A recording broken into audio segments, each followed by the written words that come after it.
पढ़ रहे हैं मैथ में चैप्टर का जो नाम है, नया चैप्टर है जिसका नाम है नियामक ज्यामिति। क्लास 10th का है मैथमेटिक्स हम लोग, जिसमें पढ़ रहे हैं नियामक ज्यामिति, इंग्लिश में बोलते हैं कोऑर्डिनेट ज्योमेट्री। कोऑर्डिनेट ज्योमेट्री है ना। कोऑर्डिनेट ज्योमेट्री में अध्याय 7 है ना। चैप्टर का नाम 7वां है ना। नियामक ज्यामिति हम लोग पढ़ रहे हैं। नियामक ज्यामिति में सबसे पहले जानेंगे कि नियामक ज्यामिति कहते किसको हैं। नियामक ज्यामिति कहते किसको हैं, बात समझे। तो आइए देखिए, इसमें कहता है कि गणित का वह शाखा जिसमें हम लोग है ना, गणित की एक शाखा है, गणित का एक हिस्सा है, गणित का एक पार्ट है, बात समझे। कौन? तो नियामक ज्यामिति। नियामक ज्यामिति गणित का एक शाखा है, एक ब्रांच है, एक हिस्सा है, बात समझे, है ना। तो गणित का वह शाखा जिसमें हम लोग किसी है ना बिंदु को समतल में क्रमिक है ना, क्रमिक युग्म xy, ये आप एक देख रहे हैं, एक समतल का मतलब प्लेन है ना। और इसमें हम लोग एक रेखा को बारे में पढ़ते हैं, एक युग्म के बारे में पढ़ते हैं, जिस युग्म का नाम क्या है, xy है ना। एक है आपका x और दूसरा क्या है, y है ना। इसी के बारे में है ना के रूप में दर्शाते हैं, जिसे हम क्या कहते हैं, नियामक ज्यामिति करते हैं, नियामक ज्यामिति कहते हैं। यानी कि गणित का वह शाखा जिसमें हम लोग किसी बिंदु को यानी कोई भी बिंदु हो, जैसे आपको यहाँ पे देखिए इसमें दिखाया गया, एक बिंदु यहाँ है और एक बिंदु यहाँ है ना। तो किसी बिंदु को किसी बिंदु को क्रमिक युग्म xy के रूप में दर्शाते हैं, जिसे हम क्या कहते हैं, नियामक ज्यामिति कहते हैं। क्या कहते हैं? नियामक ज्यामिति कहते हैं। बोलो, कोई दिक्कत है? नहीं। यहाँ पे आप देख रहे हैं, तो इसको बोलते हैं y अक्ष और इसको बोलते हैं x अक्ष, जो एक समतल में स्थित है ना। इसमें आप पढ़ चुके हैं, है ना। ग्राफ में आप पूरे जानकारी इसके ले चुके हैं, है ना। इसको बोलते हैं प्रथम पाद, इसको बोलते हैं द्वितीय पाद, और इसको बोलते हैं तृतीय पाद, और इसको बोलते हैं चतुर्थ पाद। चतुर्थ पाद में क्या होता है, प्लस, द्वितीय पाद में क्या होता है, माइनस, और तृतीय पाद में क्या होता है, माइनस, और इसमें क्या होता है, प्लस माइनस, है ना। और इसको बोलते हैं हम लोग मूल बिंदु। क्या कहते हैं? मूल बिंदु। यानी x अक्ष और y अक्ष के कटान बिंदु को क्या कहते हैं, मूल बिंदु। यहाँ पे आप देख रहे हैं, तो ये कौन सी अक्ष है, x अक्ष, और इसको क्या बोलते हैं, y अक्ष। एक दूसरे को क्या ये काट रहा है ना रेखा जी, तो काट रहा है, जिस बिंदु को हम लोग क्या कहते हैं, मूल बिंदु। जहां पे कटा उस बिंदु को हम लोग कहते हैं मूल बिंदु। और मूल बिंदु का नियामक होता है 0,0 है ना। मूल बिंदु का नियामक क्या होता है, 0,0। बोलो, यहां तक किसी को दिक्कत है? नहीं। नेक्स्ट बात में यहाँ पे लिखा गया है आपको, कहता है कि main points of coordinate geometry, यानी कि नियामक ज्यामिति के मुख्य बातें है ना। मुख्य बात लिखा गया है, यानी इंपॉर्टेंट बातें लिखा गया है, नियामक ज्यामिति के बारे में बताया गया। कहता है कि x अक्ष तथा y अक्ष के कटान बिंदु को मूल बिंदु कहते हैं। वही बात, यानी x अक्ष और y अक्ष के कटान बिंदु को क्या कहते हैं, मूल बिंदु कहते हैं। क्या कहते हैं जी, मूल बिंदु। इसका नियामक क्या होता है, 0,0। बताइए, यहाँ तक किसी को दिक्कत है? नहीं। आइए फिर कहता है, यहाँ पे दूसरा पॉइंट में लिखा गया है, दूसरी बातों में लिखा गया, कहता है कि नियामक ज्यामिति के जनक है, किसको माना जाता है, रेने दकार्ते। यानी रेने दकार्ते ने नियामक ज्यामिति के बारे में बताया है, समझाया है लोगों को, है ना। तो इसलिए इसको बोलते हैं नियामक ज्यामिति का जनक कौन है, रेने दकार्ते। बोले, कोई दिक्कत है? नहीं। तीसरा क्वेश्चन है, तीसरा पॉइंट है, कहता है नियामक ज्यामिति में, कौन सी ज्यामिति में, नियामक ज्यामिति में किसी बिंदु के स्थित क्रमिक युग्म xy के रूप में दर्शाते हैं, जहां x को भुज तथा y को क्या कहते हैं, कोटि, है ना। यानी कि हम नियामक ज्यामिति में किसी भी बिंदु को स्थित जो क्रमिक युग्म है उसको के रूप में दर्शाते हैं, xy के रूप में दर्शाते हैं। तो x वाला को हम लोग क्या कहते हैं, भुज, x वाला को क्या कहते हैं, भुज, और y वाला को क्या कहते हैं, कोटि कहा जाता है, बात समझे। तो हमको याद रखना है बात को कि नियामक ज्यामिति में किसी बिंदु को स्थित क्रमिक युग्म को हम लोग दर्शाते कोजिस हैं, तो एक्स वाई के रूप में दर्शाते हैं, जहां एक्स को हम लोग क्या कहते हैं, भुज कहते हैं। क्या कहते हैं जी, भुज। एक्स को क्या कहते हैं, भुज, तथा वाई को क्या कहते हैं, कोटि। क्या कहते हैं, कोटि। अब यहाँ पे आपका है नियामक ज्यामिति में हम लोग मोस्ट फॉर्मूला इसको बोलते हैं, दूरी सूत्र। क्या बोलते हैं? इंग्लिश में बोला जाए तो डिस्टेंस फॉर्मूला, डिस्टेंस फॉर्मूला है ना, यानी दूरी सूत्र। मोस्ट वीवीआई है, दूरी सूत्र याद रखना है आपको। यहाँ पे कहता है कि दो बिंदु लिया गया है, इसका एक का नाम है P और एक का नाम है Q। बिंदु कितने हैं? दो। बिंदु कितने हैं जी? दो, P और Q।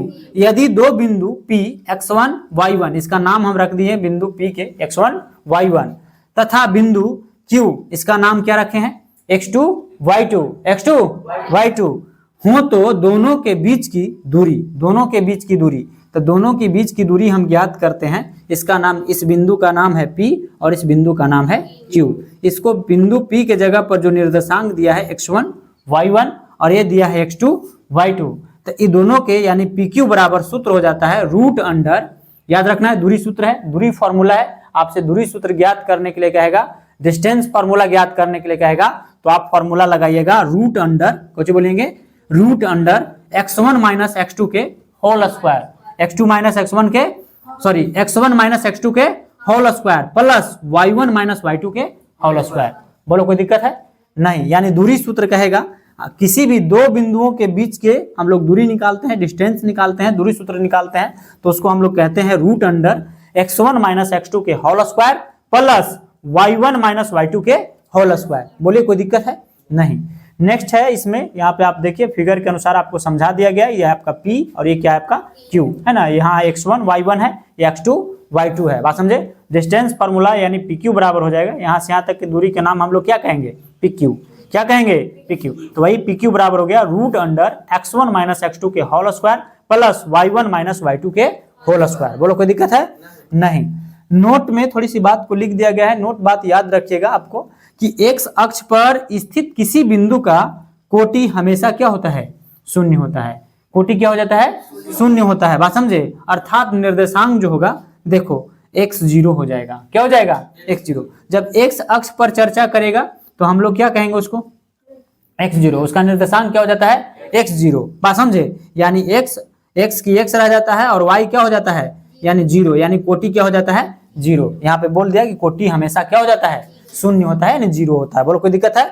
ठीक इसी प्रकार से जब y अक्ष पर स्थित बिंदु का नियामक जो हो जाएगा वो क्या हो जाएगा? 0, y, 0, y, यानी 0 y हो जाता है। यानी जो भुज हो जाता है उसको क्या हो जाएगा? 0। भुज क्या हो जाएगा जी? 0, बात समझे। भुज क्या हो जाएगा? 0। बात समझ में आ गया? चलिए स्क्रीनशॉट। इसमें नियामक ज्यामिति में प्रयोग होने वाली मुख्य बातें, नियामक ज्यामिति में प्रयोग होने वाली मुख्य बातें यहाँ से हम देखेंगे। तो कहता है कि नियामक ज्यामिति में प्रयोग होने वाली मुख्य बातें, तो मुख्य बातें में क्या क्या है आपको, तो सबसे पहले हम इस बात को ध्यान में रखेंगे, याद में रखेंगे। चैप्टर जब हम बनाएंगे तो उस समय हमें याद रहना चाहिए कि कोई भी भुजा समद्विबाहु होगा यदि उसकी है ना कोई दो भुजा बराबर हो, कोई दो भुजा क्या हो? बराबर हो। अर्थात हम कह सकते हैं कि AB बराबर AC, यानी हम कहते हैं समद्विबाहु। समद्विबाहु, सम मतलब बराबर, द्वि मतलब दो और बाहु मतलब भुजा, यानी कि जिसकी दो भुजा बराबर होगा उसी को हम क्या बोलते हैं? समद्विबाहु। क्या बोलेंगे? समद्विबाहु, बात समझे। यानी समद्विबाहु हम उसको कहते हैं जिसमें दो भुजा क्या हो? बराबर हो। तो इस त्रिभुज में हम देख रहे हैं, इस त्रिभुज की अगर हम चर्चा करते हैं, बात करते हैं, तो इस त्रिभुज में हम देख रहे हैं कि ये दोनों भुजा आपस में क्या है? बराबर है। यानी ये अगर 5 सेंटीमीटर है तो ये भी कितना होगा? 5 सेंटीमीटर, बात समझे। यानी ये दोनों भुजा बराबर है, यानी AB और AC दोनों क्या है? बराबर है। तो ऐसे किसी भी त्रिभुज में दो भुजा क्या हो? दो भुजा क्या हो? बराबर हो। तो जब दो भुजा बराबर होंगे तो उसको हम लोग क्या बोलेंगे? समद्विबाहु। क्या बोलेंगे? समद्विबाहु, बात समझे। हाँ, नेक्स्ट है दूसरा बात में बताया गया कि कोई त्रिभुज समकोण त्रिभुज होगा, समकोण त्रिभुज होगा यदि बड़ी भुजा का वर्ग, यदि बड़ी भुजा का वर्ग छोटी भुजाओं के वर्गों के योगफल के क्या हो? बराबर हो। योगफल के बराबर हो। यानी कहने का मतलब है समकोण त्रिभुज की यहाँ पे चर्चा किया गया है। समकोण त्रिभुज हम किसको कहते हैं? ये देखिए, एक भुजा जो रहेगा एकदम खड़ा और एक भुजा रहेगा ऐसे पड़ा, बात समझे, लेटा हुआ, बात समझे, और एक रहेगा आपका इस तरह से। इसमें सबसे बड़ी भुजा यही है, सबसे बड़ी भुजा ये है। इसको हम लोग बोलते हैं कर्ण। क्या बोलते हैं? कर्ण, बात समझे। इसको हम लोग बोलते हैं लंब। क्या बोलते हैं? लंब। और इसको बोलते हैं आधार। क्या बोलते हैं? आधार, बात समझे। तो इस त्रिभुज में जब हम देख रहे हैं समकोण त्रिभुज में, तो समकोण त्रिभुज में सबसे बड़ी भुजा, यानी यहाँ पे कहा कि बड़ी भुजा का वर्ग, तो बड़ी भुजा का नाम क्या है? AC। तो देखिए AC का वर्ग क्या है? वर्ग क्या है ना जी, यानी स्क्वायर। AC के स्क्वायर बराबर, है ना, छोटी भुजाओं के वर्गों। तो छोटी भुजा इसमें क्या क्या है? तो AB और BC, तो ये दोनों का वर्ग के कौची है? योगफल है। योगफल मतलब जोड़, योगफल मतलब जोड़। यानी कि कोई त्रिभुज समकोण त्रिभुज होगा यदि बड़ी भुजा है ना, छोटी दो भुजाओं के वर्गों के, है ना, वर्गों के योग के कौची हो? बराबर हो, वर्गों के योग के बराबर हो। बात समझे? यानी कि कोई त्रिभुज समकोण त्रिभुज होगा, समकोण त्रिभुज हम उसको बोलेंगे यदि बड़ी भुजा का वर्ग, यदि बड़ी भुजा का वर्ग, यानी बड़ी भुजा इसमें क्या है? AC। तो AC का वर्ग किया गया ना जी, वर्ग का मतलब स्क्वायर, है ना, होल स्क्वायर, है ना। तो बड़ी भुजा का वर्ग छोटी भुजाओं के वर्गों के योगफल। तो छोटी भुजा कोची कोची है यहाँ पे? AB और BC, ये दोनों क्या है? छोटी भुजाओं हैं। तो छोटी भुजाओं को क्या किया गया है? वर्ग किया गया है, तो है ना, तो वर्गों के योगफल के कोची है? बराबर है, बराबर है। तो इसी को हम लोग बोलते हैं कोची? समकोण त्रिभुज। क्या बोलेंगे? समकोण त्रिभुज। यहाँ पे कहता है कि त्रिभुज के परिमाप बराबर तीनों भुजाओं का योग। अगर त्रिभुज के हम परिमाप निकालते हैं तो तीनों भुजा का क्या हो जाता है? योग हो जाता है, तीनों भुजा जुड़ जाता है। बोलो कोई दिक्कत है? नहीं। नेक्स्ट है आपका समांतर चतुर्भुज। तो समांतर चतुर्भुज हम कहते किसको हैं? तो वह चतुर्भुज जिसमें आमने सामने की भुजा क्या हो? बराबर हो। आमने सामने की भुजा बराबर होगा उसको हम लोग क्या कहेंगे? समांतर चतुर्भुज। क्या कहेंगे? समांतर चतुर्भुज। समांतर चतुर्भुज, ये देखिए ये दोनों भुजा जो है समान अंतर पर आगे बढ़ती है, कभी आगे जाकर टकराएगी नहीं। ये दोनों भी भुजा वही प्रकार है, यानी समान अंतर पर आगे अनंत तक जाएंगे लेकिन कहीं टकराने वाला नहीं है। और समांतर चतुर्भुज यानी यहाँ पे आमने सामने की भुजा क्या हो जाता है? बराबर। अगर ये 5 सेंटीमीटर तो ये भी, अगर ये 4 सेंटीमीटर तो ये भी 4 सेंटीमीटर। बात समझे, है ना। तो यानी कि कहने का मतलब है कि वह चतुर्भुज जिसमें आमने सामने की भुजा बराबर हो उसी को हम लोग क्या बोलते हैं? समांतर चतुर्भुज। यानी कि AB बराबर DC, यानी AB बराबर DC। अगर ये 4 सेंटीमीटर तो ये भी 4 सेंटीमीटर, अगर ये 5 सेंटीमीटर तो ये भी 5 सेंटीमीटर। AD बराबर BC। बोलो कोई दिक्कत है? नहीं। नेक्स्ट है आपका आयत, जिसको इंग्लिश में रेक्टेंगल बोलते हैं। आयत कोचिए जी, आयत। जब आयत की आप चर्चा करते हैं तो कहते हैं कि वह चतुर्भुज जिसमें 4 भुज, है ना, 4 भुजा। बात समझे? तो वह चतुर्भुज एक आयत होगा यदि उसके आमने सामने की भुजा बराबर। इसमें भी आमने सामने की भुजा क्या होना चाहिए? बराबर। बात समझे?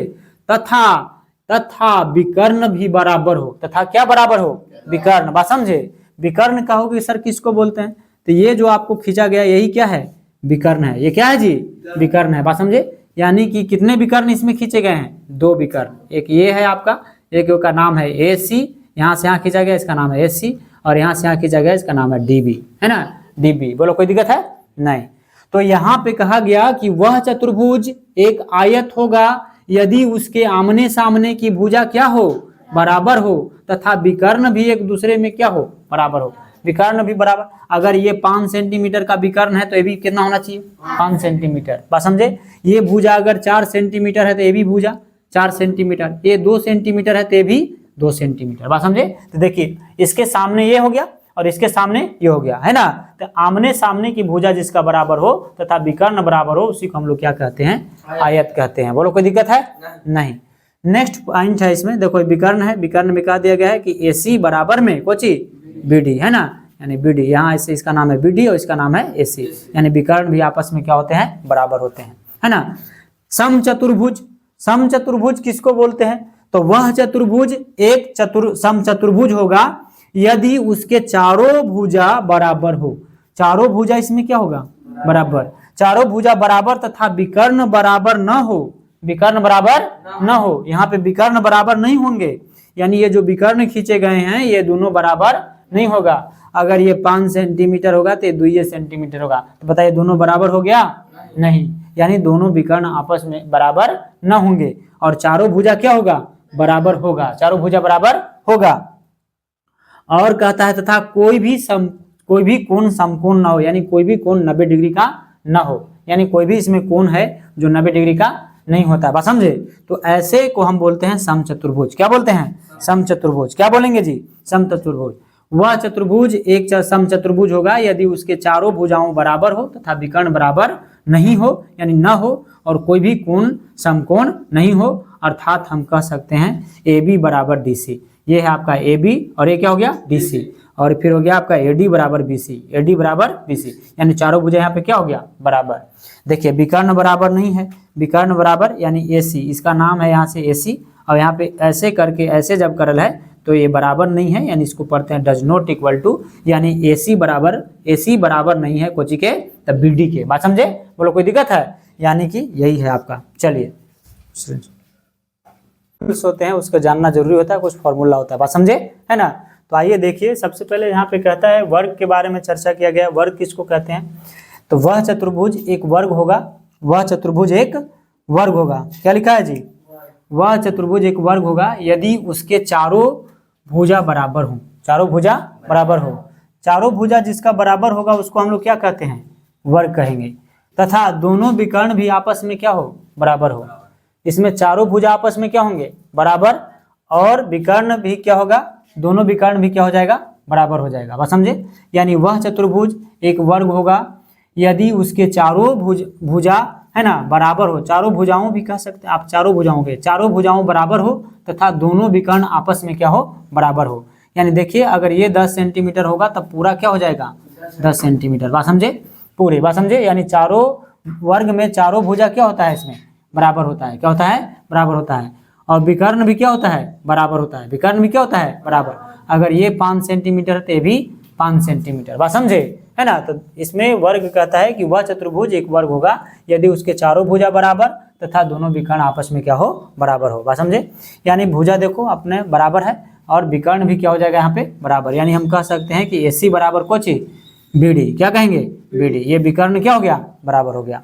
विभाजन सूत्र, जब हम नियामक ज्यामिति पढ़ते हैं तो मोस्ट VVI फॉर्मूला है जिसका नाम है विभाजन सूत्र। बात समझे, विभाजन सूत्र है, बढ़िया से इसको देख लो आप। यदि बिंदु जिसका नाम है A बिंदु का और इसका नाम है x1 y1 तथा बिंदु B जिसका नाम है x2 y2, बोलो कोई दिक्कत है, को मिलाने वाली रेखाखंड, को मिलाने वाली रेखाखंड रेखा AB को बिंदु C xy है ना, xy यानी M1 तथा M2 के अनुपात में बांटे और C xy तो नियामक है ना, इसका नियामक यानी विभाजन जो सूत्र हो जाता है वो होगा, देखो यहाँ है आपका, ये हो जाता है A और ये क्या है आपका B है ना। तो ये है A और ये क्या है B। A का निर्देशांक क्या है, तो x1 y1 और इसका क्या है आपका x2 y2 है ना। और ये बीच में जो बिंदु है C, इसी का नियामक पूछ रहा है, इसी का सूत्र पूछ रहा है, इसी का विभाजन सूत्र बोलते हैं, यानी xy का। और ये बांटता कोची में है, तो M1 और M2 में एक दूसरे के अनुपात में जो बांट रहा है कोची में बांट रहा है, M1 M2। बात समझे, तो ध्यान में रखना है। अब इसका विभाजन सूत्र क्या बनते हैं, तो M1 x2 प्लस में M2 x1 बटा में M1 प्लस M2। इसमें क्या है, तो M1 y2 plus M2 y1 और बटा में M1 प्लस M2। यही है आपका विभाजन सूत्र, याद रखना है आपको विभाजन सूत्र है ना। विभाजन सूत्र जब हम पूछेंगे, एक्सरसाइज करेंगे 7 पॉइंट, प्रश्नावली 7 पॉइंट जब 1 सोल्व करेंगे तो हम आपसे विभाजन सूत्र पूछेंगे, आपको बताना होगा। बोलो कोई दिक्कत है, नहीं। नेक्स्ट है, कहता है कि यदि बिंदु A x1 y1 तथा बिंदु B x2 y2 को मिलाने वाली रेखाखंड AB को बिंदु C xy तथा मध्य बिंदु पर अंतः विभाजित करता है। क्या करता है, अंतः विभाजित। जब अंतः विभाजित कहेगा तो मध्य बिंदु का C का नियामक क्या हो जाएगा, x1 प्लस x2 बटा में 2 y1 प्लस y2 बटा में 2। यानी कि कहने का मतलब है कि जब विभाजन सूत्र कहेंगे तो विभाजन सूत्र में कहेगा कि M1 और M2 के अनुपात में बांट रहा है तो उसका फॉर्मूला ये बनेंगे है ना। और इसमें जो हो जाएगा आपका, इसमें अंतः विभाजित करेगा तो x1 प्लस x2 है ना बटा में 2 y1 प्लस y2 बटा में 2। ये देख लीजिए आप, AB है और ये आपका क्या है C है ना। C इसी को क्या कह रहा है ये, तो अंतः विभाजित यानी अंतः दोनों बराबर भागों में क्या करेगा, ये बांटेगा। फिर कहता है कि यदि त्रिभुज ABC के शीर्षों के नियामक, कौन के नियामक, शीर्षों के नियामक। शीर्ष यानी कहने का मतलब है कि ये देखिए ये त्रिभुज है, इसका त्रिभुज में ये शीर्ष ये त्रिभुज में कितने शीर्ष होते हैं, 3 शीर्ष होते हैं। बात समझे, तो ये 3 शीर्ष है ना, जिसका नाम है x1 y1 x2 y2 तथा x3 y3। बात समझे। तो त्रिभुज ABC के केंद्र XY G का नियामक, यानी ये बिंदु बीच में मध्य बिंदु G होता है, इसी का नियामक यानी इसका फॉर्मूला होता है। तो x1 plus x2 plus x3 बटा में 3, फिर y1 plus y2 plus y3 बटा में 3। बात समझे, है ना। इस पर हम लोग मैथ बनाएंगे, चर्चा करेंगे, है ना। तब तक के लिए अगली वीडियो में चलिए।